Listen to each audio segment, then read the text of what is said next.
Dr. Randy Bivens. Let's begin with a puzzling thought. A recent article by a financial analyst suggests that it is now cheaper to eat at a fast food restaurant than to cook at home.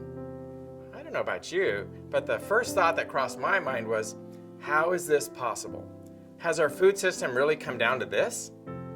Shortly after the article was published, the New York Times published an op-ed that compared a typical McDonald's meal for 4 people against a meal of pinto beans and rice for 4 people. Not only was the nutrition of the beans and rice, which included onion, pepper, and seasoning, much better than the McDonald's meal, but it was also 67% cheaper. Recently, I heard someone say that we should be eating more like our great-grandparents. Think about it, it makes a lot of sense. Eating the way our great-grandparents did would significantly reduce the cost of food for the average person, not to mention curtail our astonishingly high intake of preservatives and hormones. Take my great-grandmother, for example.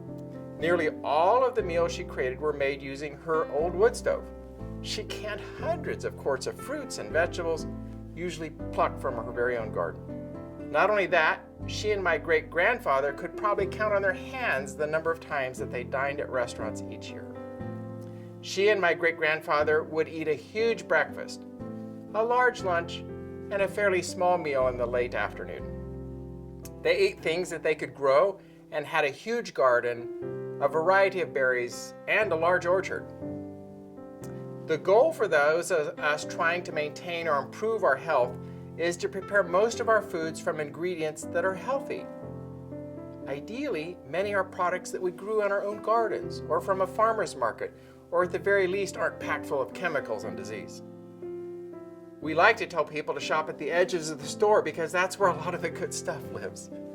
Things like fruits and vegetables, nuts and grains are often found around the edge of the store.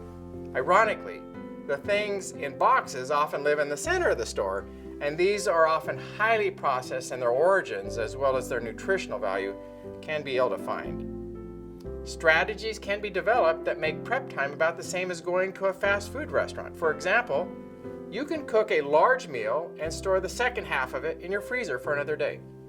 Cooking meals ahead of time and freezing them is an excellent way to provide you with an easy meal on a busy day. Some foods, which are used in many different dishes, can be prepared at the beginning of the week and stored in the refrigerator. This will save you the step of chopping and cutting and peeling later on. Ultimately, time, not money, seems to be the biggest excuse. People state that they simply do not have time to eat right. They're too busy to shop for food and fix it for themselves. If you're part of this group, consider this.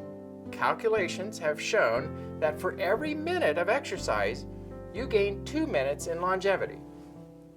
Doubtless, the same positive adjustment will be found when you choose to cook and eat healthy food instead of a hyper-processed food product tossed into the deep fat fryer by a nameless someone. The average American, regardless of income level, watches no less than 90 minutes of television per day.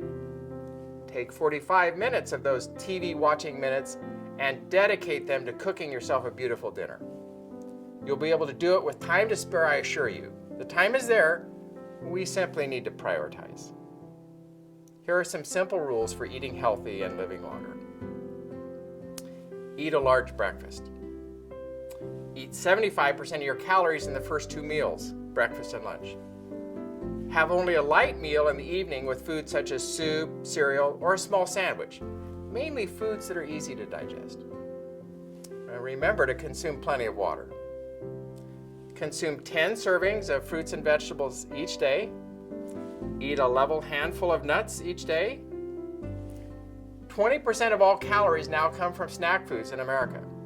Eliminate snacks. Choose whole grains, whole wheat bread, whole grain cereals, and brown rice. Avoid sugar-sweetened beverages, including fruit juice. Eat more legumes, and learn to read food labels. The subject of nutrition can be confusing and appear daunting, especially with the conflicting opinions people throw around on the internet and TV. This program is designed to be simple and easy to follow, given your dedication to bettering your life.